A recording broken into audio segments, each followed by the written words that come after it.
Our deal team talks to hundreds of prospective businesses every single month. Now, they've implemented 2 AI tools to replace themselves. First, to increase show-up rates for meetings, we now send personalized videos of me using entirely AI. Hey Jordan, hey Josh, hey Kevin, hey Michael, Nathan, Ryan, you passed our initial screen. Congratulations, huzzah. So this saved them all the time in missed calls and all the time I would have to spend manually saying, hey Johnny, hey Dave. I never said any names. Now to do that, they asked me to record one video, just one. The AI would cut in and replace my mouth and move it in the right way to say a name that I never spoke. Now on top of that, the deal team does a lot of emailing. So they wanted to have a more effective way to write email follow-ups, which normally can take 10 to 20 minutes a pop, 2 hours plus per day. And so they use compose.ai. And so here's an example of what that looks like right after a call in action.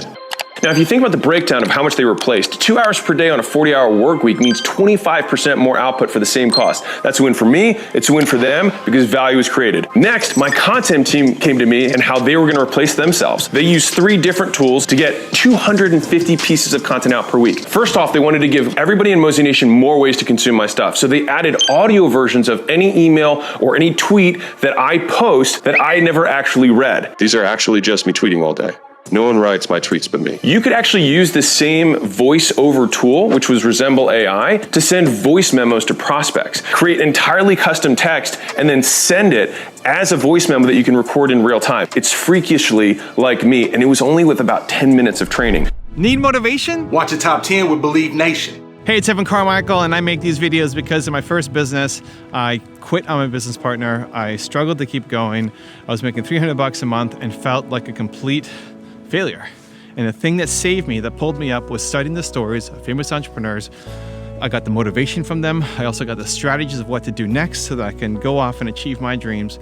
And quite honestly, I still need the stories today myself to continue my motivation to take it to the next level. So today, let's learn from one of the best, Alex Hormozi, and my take on his top 10 rules of success. Enjoy. The second tool that they use to replace themselves is something called runway.ai. This is for image editing and some other stuff too, but we're using it mostly for images right now. So what used to take 30 minutes to edit out an object or replace my shirt or change the color of my hat, we can now do in seconds. On the flip side, you can also edit out an entire figure, put whatever background they want behind it. On top of that, if you've ever needed to remove background sound, you ever have one of those, you're like, where was this massive fan in the background? In a few clicks, you can remove all of the background sound of an audio for any kind of video, and they can do it in seconds. The third tool they used was Descript. All right, this is pretty slick for a couple reasons. Number one is, so for editing, it can get straight to the point of a video where I say specific things. So if you've ever been like, man, I know there's this point in this video that I recorded that's 38 minutes long, rather than mindlessly clicking play and trying to speed it up and trying to pay attention while also trying not to doze off, instead of all that, it transcribes the entire video and you can just pick the part where you say the thing and it goes straight to it. So rather than trying to find it through video watching, you can find it straight in the text. If they don't have to spend 2 hours today looking for different clips, sifting through like pause, rewind, then they can spend the rest of that time thinking about how they want to package the video, what sound or what music they want to use to evoke an emotion. And that is going to take a video from 100,000 views to 1 million views. Eventually AI is going to be able to do that too though. Let's switch gears to training. One of the most expensive things for any new company is that they have to onboard new people. After you've already gone through the process of interviewing tons of candidates and taking them through first round, second round, third round interviews, now you've given them the job they're in. They're still useless because they don't know how your company works. They don't know your values. They don't know the cadence. They don't know the communication structure. They don't know meeting. All these things they have to repeat over and over and over again, and it's time consuming. My director of people came to me and said, hey, we can actually create all the onboarding videos using AI. Thanks for applying with acquisition.com. My name is Jessica. I am an AI-generated member of the acquisition.com team. What's cool about this is you can have a living document that you update as things change. So instead of going to a studio, setting everything up, and then reshooting an entirely new video, you just change the text and boom. Make sure to click that like button. The video changes instantly. If it's not perfect, I wouldn't worry about it because it will be soon. If you speed up AI videos, I've noticed that it sounds a lot more human. Make sure to click that like button. All trainings can be just done straight through text, and then the avatar can deliver them. This is hundreds of hours of human labor that is just getting eliminated. So there are 2 things that increase productivity per worker. One is education, and the other one is technology. When you have AI-based education, you're actually using both. The person who was doing the training is now using technology to save the time. The person who's receiving the training is now becoming educated and as a result, becoming more productive. Rule number 2 is learn independently. I will pay for whatever shortcut possible. Now, I think the game has changed somewhat, which is that like education now, because of media, there's a lot of really good stuff that wasn't there 10 years ago. You know what I mean? Like, True. my hope is not to self-aggrandize here, but like the stuff that we share, like that Absolutely. wasn't, like there wasn't a lot of people out there who were actually doing stuff, who were just, sharing it. Right. And so there's a lot of opportunity to learn on your own. The piece that I think has been valuable is community. Community and kind of like de-bottlenecking. So it's kind of more the service side of what is commonly referred to as the coaching industry, which is really just consulting that hasn't been formalized yet. And I want to be clear, there are terrible ones. For there sure. are many, and I think it's honestly more the rule than the exception. But there is value in someone helping you get somewhere faster. And making sure that that person has helped people like you get to where you want to go is a great first litmus test to look through that, right? And then the third piece is kind of the community piece, which is, for me, from a belief standpoint that you were alluding to earlier, I've gotten my biggest breakthroughs have come from community over anything else. And watching someone that I thought I had the same chops as, or better chops, do better than me. And then think, if he can do it or she can do it, I can do it. Makes sense. And that has been very intrinsic to me. Now, some people don't have that belief like at their core, which I would recommend. I believe like everybody's made of skin and bones, and like if someone else can do it, so can I. And that's a belief, though. You know what I mean? But that has been very valuable for me. And the many people throughout my life that have spoken small pivots in the road that have, resulted in huge changes. When we went from scaling brick and mortar to licensing, like that was a huge change in my life. When we even went to go pursue what we're doing now, just through M&A and private equity, like that was a huge change in my life. And much of those decisions came through dialogue with people who were further ahead. Rule number 3 is be strategic. People valuing or overvaluing their company. And a lot of times, even I'm a little bit confused when the sharks or you would be like, it's not worth that. If companies like, we're doing $10 million in sales, our business is worth $10 million, and they're like, no, it's not. It's only worth how much cash you have in the bank. Like, what is the biggest misconception people have with valuations beyond like their own ego of like, no, it's worth a whole lot of money? Yeah. So fundamentally, when somebody's buying a company, they're buying a percentage of future profits, right? And so the question is, how profitable will the company be if it's in the future? How long is that sustainable? And what is my risk associated with that? And so if there's a business that's incredibly transactional, has a single point of failure, that's founder-led, and they're the face and they're the one that drives all the business, that person gets hit by a bus, the company's dead, right? That person gets in a scandal, the company's dead. And so you want to have you want to have multiple multiple different sources of acquisition. You want to have customers that return for a very long time. You want to have some sort of unique mechanism, if possible, that gives, and it could not necessarily even be about the product. It could be a unique mechanism for acquisition. It could be unique, like just some element that makes it a little bit different, that gives some sort of competitive advantage or cushion against a new entrant that's going to try and just copy and rip off the same thing. Brand would be an example of that, which is why like Warren Buffett talks about buying big brands. Like anybody can recreate the Apple iPhone. I mean, shoot, China does it all the time. Yeah. But they can't recreate Apple, right? And so like a brand in and of itself would be something that's valuable. And so when they're thinking about that, like, values of businesses are so murky, right? I don't want to use amorphous, but they're so variable. I like the word. You keep using it, dude. Amorphous. I'm adding that into my vocabulary. They're a moving target. It also depends on the capital environment. So if you can borrow money at a cheaper rate, values of companies go up. Same like real estate, because if you can get money cheaper, in general, the whole market starts trading higher. If it's money more expensive, then the companies trade lower. And so there's a ton of different variables that go into it. And then also what the company is going to get from the acquirer. So like if a strategic buyer, so to define that, if a company buys another company and the company that bought it would directly benefit from adding that company to its kind of portfolio, like it can cross-sell its existing customers into those services or products, then that company will make more from the acquisition than what a financial buyer would be. So like if a family office, a rich guy just wants to buy a piece of a business or the whole business, he doesn't have any strategic plays. He's just going to buy it for what it is. And so like financial buyers tend to buy businesses for less than strategic buyers do. So you want to find a strategic buyer if you can, but those deals take longer. There's more integration. There's typically, a 1 or 2 year consult back period where the founder has to like make sure it fully, transitions. There's probably some sort of earnout or kickers along with how well it does with that transition, because some of the value, the enterprise value that gets ascribed is based on how much more money we're together going to be able to make. And so there's a lot of factors. that go into how you value a business. But at the end of the day, it's just what someone is willing to pay. Rule number 4 is understand the rich mindset. How we create products that specifically serve rich people. They think differently and want different things. The best thing to do is study luxury brands. When you shop at a high-end store, they'll offer you champagne while you shop. You're gonna have somebody who's assigned to you the moment you walk in the door. What can I get for you?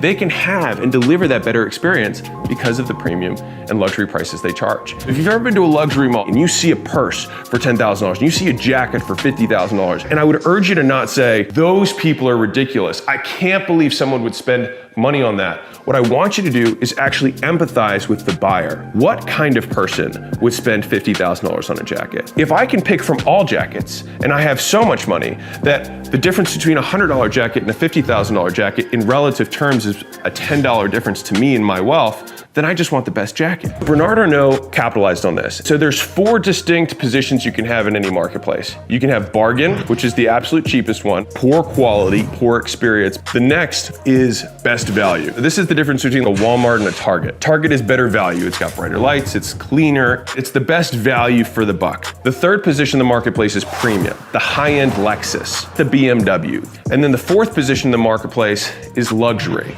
where the price has no cap. Part of the value of the product itself is the cost that people know you paid to get it. Bernard Arnault lives in this luxury bubble.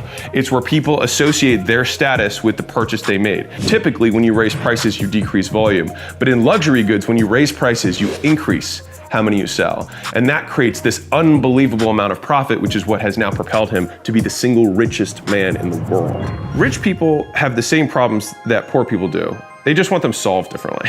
The big thing we want is we want to deliver a big dream outcome.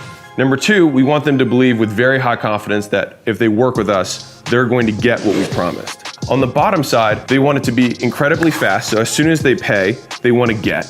And then they want to have as little effort and sacrifice as humanly possible. And with the rich, speed and convenience are paramount. The money is never an issue. It's how much are you going to ask of my time and how painful are you going to make this for me?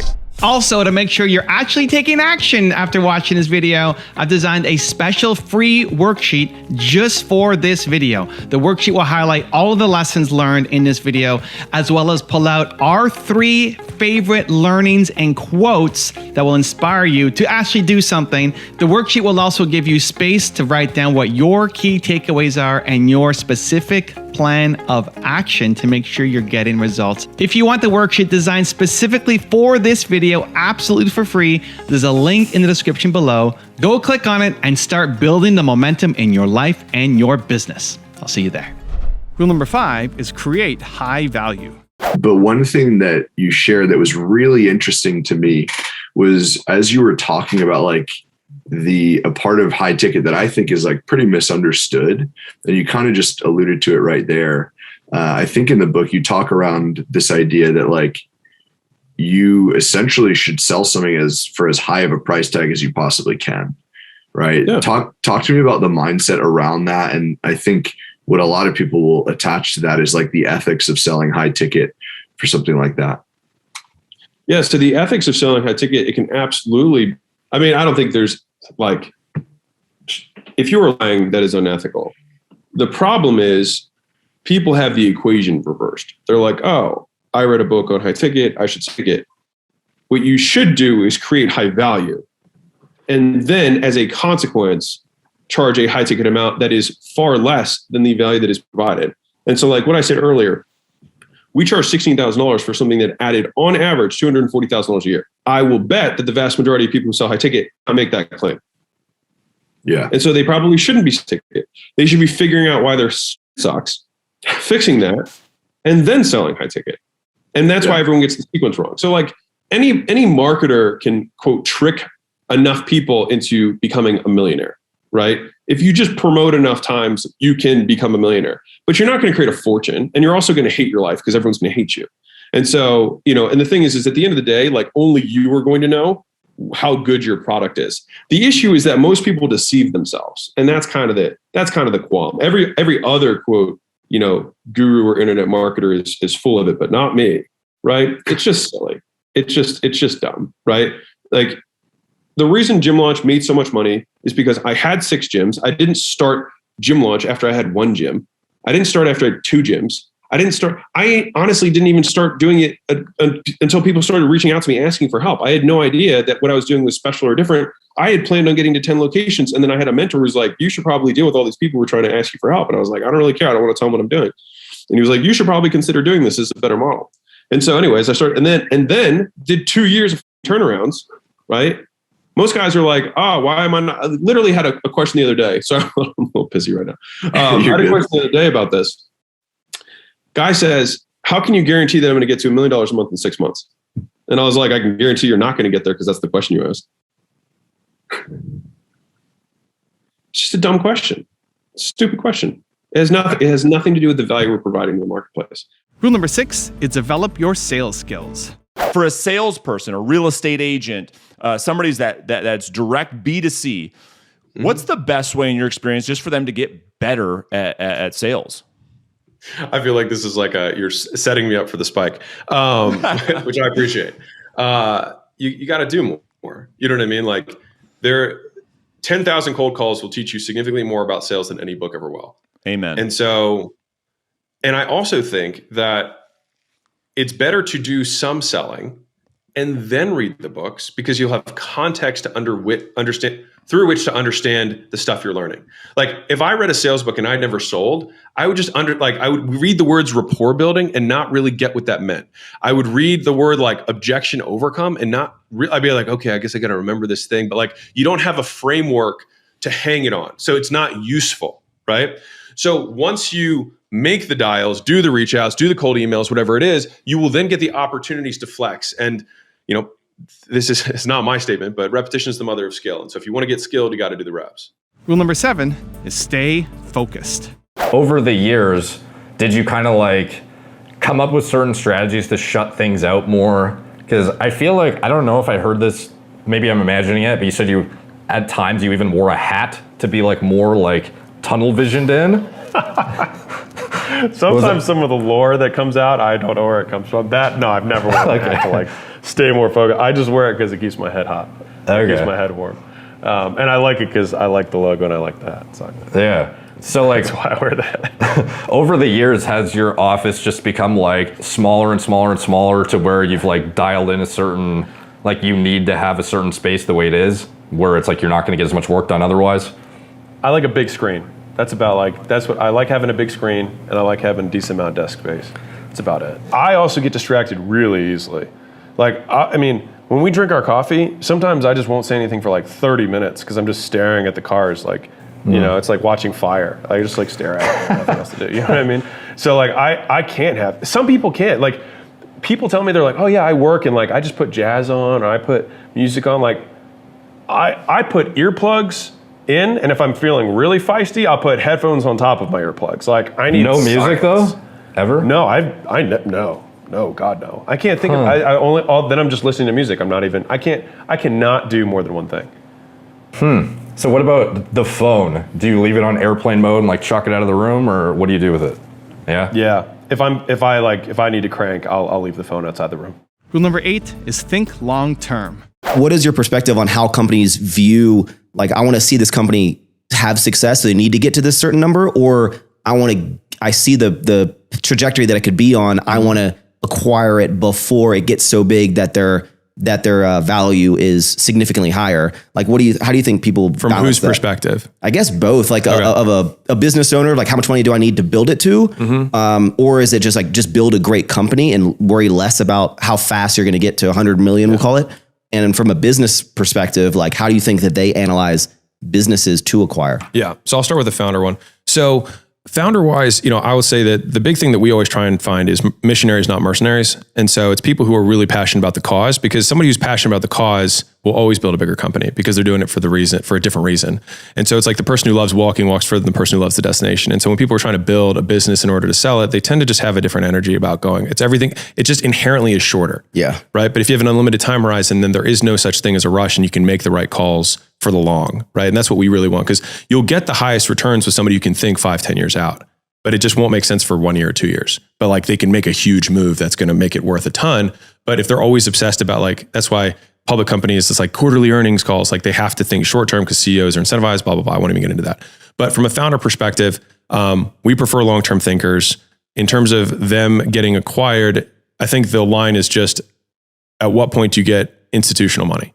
Rule number 9 is measure risks appropriately. I was having a really good conversation with a friend of mine who's a software entrepreneur. He's had 3 or 4 software companies. None of them have really hit. And he's about the same age as me. And he and I sit in very different financial positions at this point in our life. And we were having a really in-depth conversation around this topic, which is appropriately measuring risk. And so one of the issues that I see with a lot of newer entrepreneurs is that they overestimate the payoff for a risk and underestimate the cost, number one. And second is they overestimate the likelihood of success they're going to have, and they underestimate the risk in terms of the likelihood that they fail. The thing is that there are 2 big costs when you're making these risks. One is you've got the money and things like that, but I think the biggest cost is time. And so if you think about portfolio theory, which is, for example, like venture capital, VCs, though, let's say they take 50 companies on and they're betting the fact that one of those 50 companies is going to, 100x and pretty much carry the return to the entire portfolio. And for the vast majority of the other ones, they will either go out of business or basically not really do anything spectacular.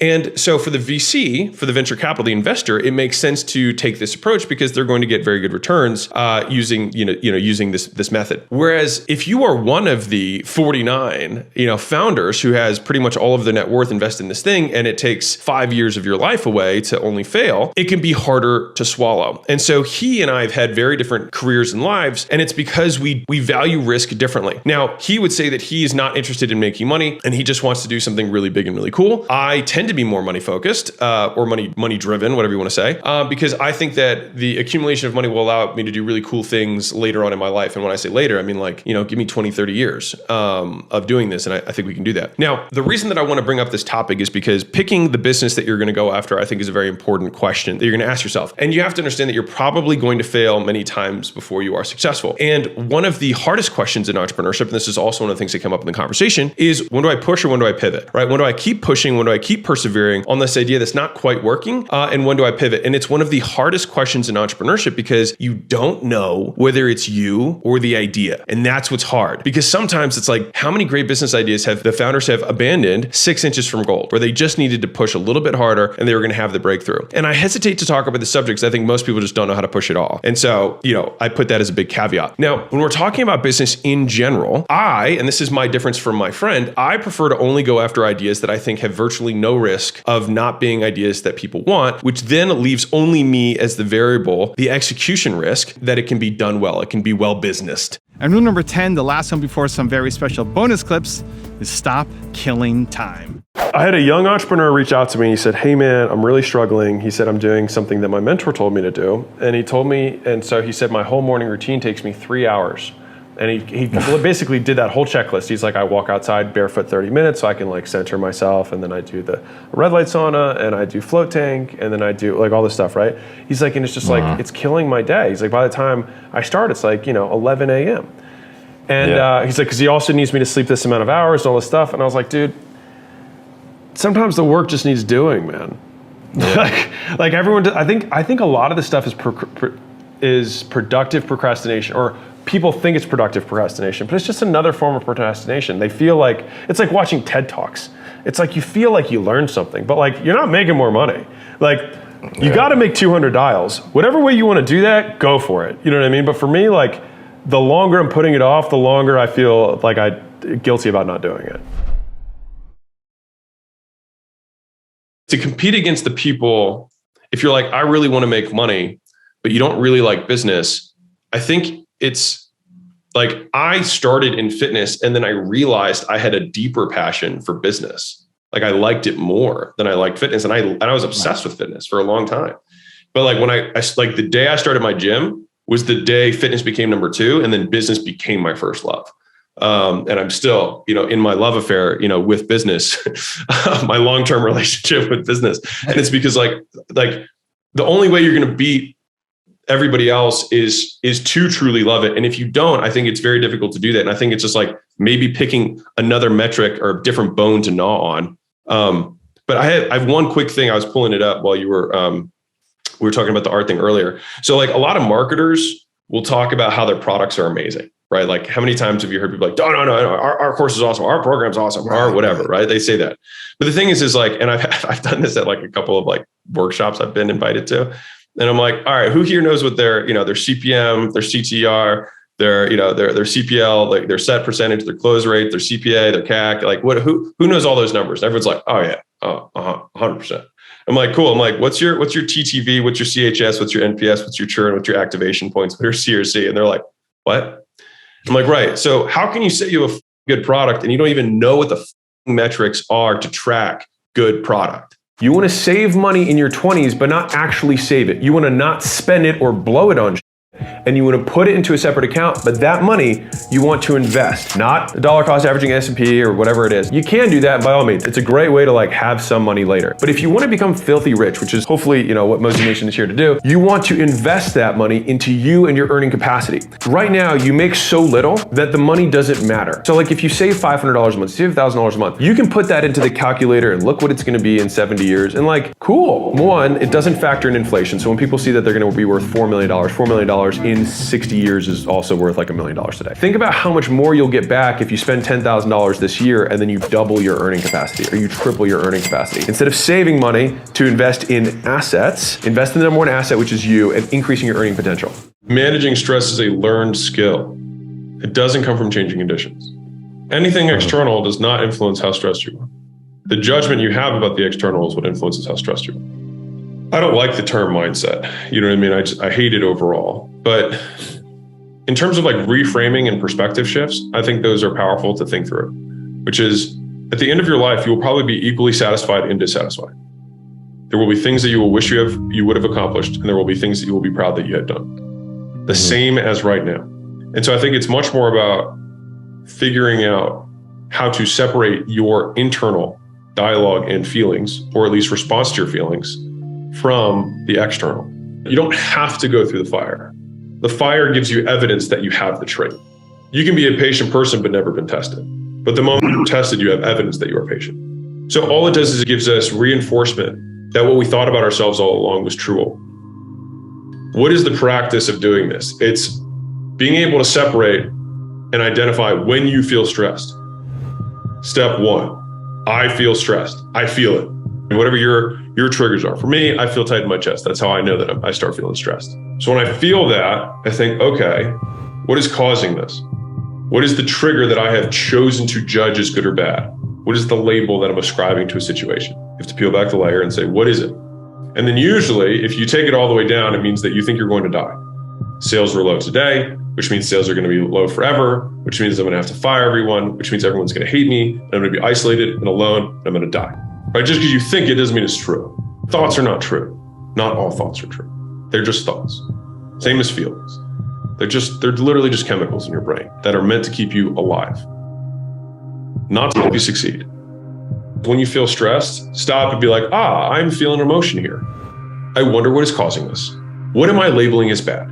Do I need to change anything about this external condition? Probably not. So do I think that law of large numbers is that if I have 365 days and I did the exact same thing, there's going to be days that are in the bottom 10% and days that are in the top 10% with the exact same conditions, like in terms of behaviors? The answer is yes. And so I just describe this as like, this just might be one of those bottom 10% days. And bottom 10% days happen every 10 days. Independent. It's 3 a month. It's almost every other, every week-ish. And even of those 36 days, you might even be in a bottom 10% day of those, which is a bottom 1% day. 3.6 days a year. Horrible days. But does it mean we need to change our behavior? Probably not. Because our behavior over a long trend line has tripled this business. Big things take time, all right? I knew that when I was, younger in the entrepreneurial game, I was very obsessed with fast wins. What can we do this week? And what can we do this month? Rather than thinking 10 years out, 20 years out. And the thing is that I learned this lesson from Andrew Chung, who owns Panda Express, and he lives in the building above me. He actually owns this entire building, which he bought for, I think, like $150 million. And he owns the building next to us, which he bought for $5.6 billion. Big dude. And he owns 2,600 locations of Panda Express. And he owns them all 100%. He has no franchisees, no licensors. And when asked on client interview what the keys to success were, there were two themes that came out. One, he said, your customer must absolutely love your product. And number two is that big things take time, right? It took him 45 years and he still continues to grow to this day. And the majority of the growth has happened in the last 5 years or so. This year, he opened up 600 locations of those 2,600. So a huge chunk happens near the end. And that depth of expertise takes time to build, because remember, we're competing against other people who've also been doing this for a long period of time. And the one thing that we can take to our advantage is if we've just been doing this longer, right? And we get these compounding results that happen over a long period of time. And so I think rather than making this a patience platitude, thinking of this as what could I do for a very, very long period of time? Because the only things that will be very big will take a long time. And I must be motivated to not change my course or see some shiny object that's going to take me away from my overarching vision or goal. And so I think when I started thinking this way, the companies that I had continued to grow better with higher quality people and made higher quality decisions, because it wasn't about the short win. It was just, is this going to matter in 10 years? And what are the few things that will matter in that long period of time? And then let's ruthlessly eliminate everything else and just focus on those things. I shortcutted so much stuff when I was younger. I just wanted to get it done, rather than doing it well. There's kind of two ways you can take the saying, which is why I like it so much, is that if it's worth doing, it's worth doing well. Because many times I was doing things that were not worth doing. I didn't have the time to do things well because I was doing so many things that were not worth doing. The first criteria is, what problem are we solving? What am I hoping to accomplish? Is this worth doing at all? Because if it is worth doing, then I have to understand that to do it, right, to do it well, it's going to take this much time. Now, given that, is it still worth doing? And if it passes that test of A, being worth doing in the long haul, and because it is worth doing well, then it gives us this lens through which to see the activities we do so that we can prioritize the things that will make us the most money or get us closer to the goals we have. And so younger me had more energy than me does now. I make way more money than younger me did. And it's because I do fewer things and I do different things than I did then. And now, if I write a book, I'll take a year on writing the book, because if it's worth doing, it's worth doing well. Because I understand that taking 1 year today will mean that book might sit and sell and distribute itself to millions of people over the next 50 years or 100 years or after I'm dead, compared to me just putting words on a page that are pretty good and then shipping it. And I think the vast majority of people don't get the difference between good and great. The ocean between good work and great work is vast. It's 5 times, 10 times the work to go from something good to something great, which is why you have to be really selective about the few things you choose to do that are worth doing. And in being worth doing well. The idea that we're going to somehow, because the desire for legacy is the desire to cheat death. That's what it stems from. It's we don't want to die. We want to last forever. And so we want to make something that is impermanent. And so we fool ourselves into thinking that the accolades and the material success and the books we write, whatever, are going to last forever. And they're probably not. Right? And so, the sun's going to disappear at some point, right? So, if we don't do anything before then, at the very least, that's going to happen. And so, if that is the inevitable outcome, I think it shifts the way people think. And I think that's when you start changing. Tony Robbins talks about global belief systems. And that's why if someone adopts a new religious belief, everything changes, because the reasons they do and the way they believe the world works changes. And so I think that if they did do a 100% death tax, it would be a really interesting way to see the downstream effects of how it would change the way the players played the game. What do you think would happen if all the billionaires started distributing their wealth sooner? I think what would happen or would they be as hungry to be and driven to push and build and innovate to generate the wealth if they knew, I got to give this away anyways quickly? I think they would. Why? I think it's because I think I'm going to say something that may sound bad, but I think winners win because of who they are. Mm-hmm. And so I think it's like sales guys. You can have an incentive or a comp plan. They just want to win. But they are salespeople. And if I get on the phone, I want to sell because of who I am, not because of the comp. The comp is the ticket to get me to say yes to the deal, but it will not change my activity. I will do it because I love to sell. Right? And so I think billionaires get there because they love the game. You don't get to $1 billion without because you obviously don't need it for you. You stopped needing it for you millions and millions ago, right? And so you do it just because you love the game. What I do think, and the reason that I like that solution is because Elon Musk said this, but private enterprise is 10 times as efficient at capital allocation compared to the government. Right. So for every dollar that private enterprise spends, it's 10 times more efficient. And so the idea is if we were to death tax 100%, so whatever you accumulate while you're alive, it just goes back.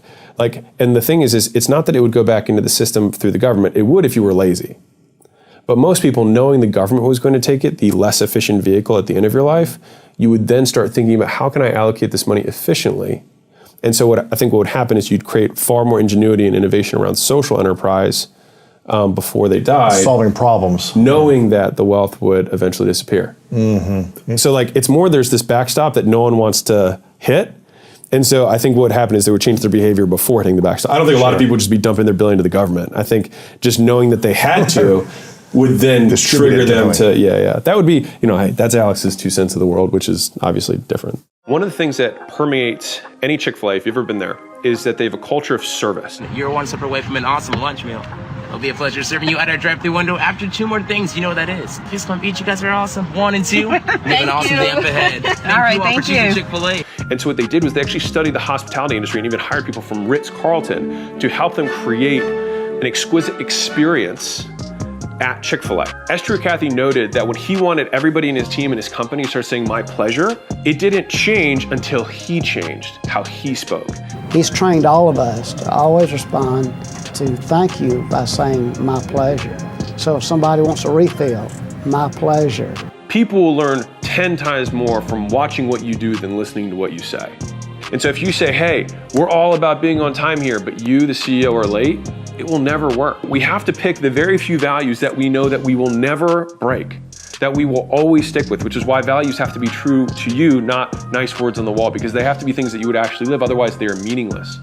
We're big fans of imperfect action. And I think that we're also, or at least I'm a big student of, like, you learn through doing, not through preparing to do, because I think a lot of times you learn as you're doing what things you thought were important at the onset are significantly less important.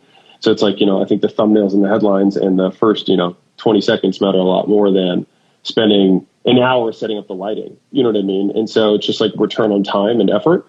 So if we want to learn something new, at least in the companies that we have, it's like we just start doing, we pull the thread that we can see, and we just keep pulling and figure it out as we go. And I think we end up getting to where we're trying to go faster, just through giving ourselves permission to suck.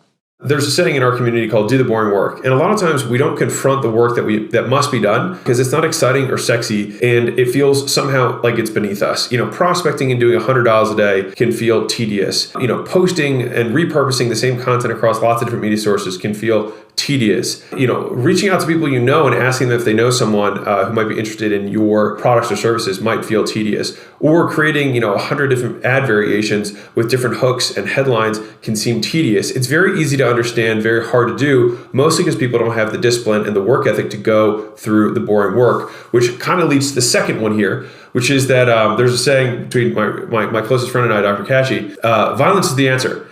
Sometimes when you have this outcome that you must achieve in your life because of the goals and insecurities that we have set upon ourselves, that just being violent with the level of activity that we are doing ultimately get us much closer than the nuances and the skill that sometimes we like to project and pretend matter more than just physically doing a sheer higher volume of work. Number 3 is that if you do more than you are doing right now, you will get more than you currently have. And that is a promise, and you can take that to the bank. And number 4 is do what matters most first. So right now, you probably have lots of things that, fill up your day in the morning, all that kind of stuff. But there are only 4 activities that will actually generate more business for you, period, that is new. All right. Number 1 is reaching out to people you know. Number 2 is posting to an audience that you know. Number 3 is reaching out to people who you don't know one-on-one. And number 4 is advertising, right? Those are the only four ways that you can get new clients. And so if you're not doing one of those 4 things and you're struggling to get customers, you're not doing lots of those 4 things as your primary activities, then that is probably one of the reasons that you don't have the amount of customers that you wish you had. All right. And so what I want to do is take this quick moment to introduce an equation that I've thought a lot about, but it's V times S times D. So volume times skill times time. And this is kind of a flywheel that feeds itself, and I'll get to the actual wording behind this, but essentially the more volume to do, the better you are at it, and the longer you do it, the more throughput you will ultimately have. The more outcome, the more clients, the more sales, the more leads you will ultimately have from doing it. All right. So let's dive into this in a little bit more. So in other words, and this is based on just pure foundational principles of logic, right? The more we do, the better we get. The better we get, the more we do because we like it, because we're better at it, right? And the longer we do something, the better we get. The better we get, the longer we do it. When people understand the game, when you understand that I can never take a drink so thirst quenching that I'll never need another drink again, there's no meal so amazing that you'll never be hungry again, there's no sex so good that you'll never want sex again. That's just the way the human animal is wired. When people are at peace with that, like then now you've really got a shot at loving your life, understanding the cycles, and that you're gonna keep doing the climb, and so you better love the climb. I love that moment before the moment. I was thinking, as you were saying, I was thinking back to like the few of those moments that I've had, like the first time, you know, you start running ads and like you start getting your first lead, you're like, holy shit, it's working. Yeah. Like it's that, you know what I mean, that moment. Or the first, I remember when I hired my first salesperson and they closed a sale and I wasn't there. So it was the first person that had made me money who wasn't me. Yep. And I was like, I pulled over the side of the road and I teared up because I was like, it doesn't have to just be me anymore. Yeah. You know what I mean? And so like I was just thinking about all these moments that I've had. I remember when Leila and I were sitting over the kitchen counter and we had just switched from flying out a sales team in person to do these turnarounds to switching to licensing. And I got on the phone to tell the guys who I was going to launch the next month that we weren't going to do that anymore. We're thinking about switching directions. And so I said, hey, you know what? I can't do it, but I'll tell you how I do it, but I'm not flying out there anymore. And they were like, oh, that's fine. How much? And I didn't want to do it, so I picked a super high number, and then which was $6,000 at the time. And the guy said yes, and I was like, and I remember that moment being like, holy shit, what just happened? And I had 7 more calls a day, and like that day I made like $60,000. Crazy. And I had just been like the story I was telling, let's go full circle. Like I'd just been completely broken. Like in that moment, like Gym Launch hadn't been created yet. There wasn't, you know, all these other things. But in that moment, I was like, what if this keeps happening? Like, are we out of it? Like, did we finally, is this the one thing that's finally going to get me out of like failure after failure after failure after failure? And so it's just like, what is the event that gives you the biggest predictor of the future success? So like there's micro wins of like, hey, the funnel's working, I've got leads. And then you have like a day of huge sales. You're like, what if this happened every day? And then maybe you exit Quest and you're like, what if I exit 5 more times? You know what I mean? Like, so anyways, that was really cool for me just even thinking through like those snapshots of moments. People live with the wrong people. They have terrible roommates who break things, who go out drinking, who are late on rent. Like these are all things that'll distract you from the thing you're trying to do. That's like level 1 worst type of roommate. Above that, you've got people who are responsible, etc., but they don't have the same goals as you. They will speak over you their limiting beliefs, and they will oftentimes not actually root for you, and they will kind of undercut you when you're on this path, which is probably different than them. And the thing is in the beginning, what becomes success looks like failure. You're learning, you're not earning. They're already pulling their earning trigger. They're bragging on the fact they make 70 grand a year. Whatever. You have a different goal. And so never listen to people who have smaller goals for your life than you do. But making sure that you're living with the type of people who are trying to do the same thing as you are in your life will encourage one another, and you guys are kind of like in the game together. That's what will shape the way you see the world. I do think it's worth living with multiple people in your 20s because 1, your 20s can be lonely, but 2, it's also just a lot cheaper. I lived in a house with 7 people in California and I was able to only pay $400 a month in like a nice area. The goal that most of us entrepreneurs have, right, is to have freedom, right? So we want to not work or not have to work and have money coming towards us. And the thing is what I have learned is that you can make anything passive and you can make anything active. And one of the difficulties for entrepreneurs when you switch from entrepreneur to investor is that you want to take your passive things and make them more active in order to increase your returns. And that's a very tempting thing to do because we're entrepreneurial and we can see where the margin is getting lost, right? But if you always chase time, then you'll always be able to make whatever it is. Like if you chase time always, then eventually you'll end up with all your time and you should have some left over that is coming towards you, right? And so I'll give you a quick example. Gym Launch 2 years ago, I think it made 17 million. I mean, according to our quality of earnings, we made 17 million in profit in 2018. And this year, we'll probably do 8 million-ish in profit. So you're like, whoa, you cut in half. Here's the difference. When we did 17 million, I was the business. It was 100% Alex's face wrapped with a monetization structure wrapped around it. I was taking calls. I was doing all of these things. I was definitely CEO. I was definitely in front of the marketing. I was also the product. I was doing all those things, right? Right now, the business basically generates half the profit, but it involves me for about 90 minutes a week. And so my dollars per hour are significantly higher because now I also have all these other things that I can do with the time that has earned back for me.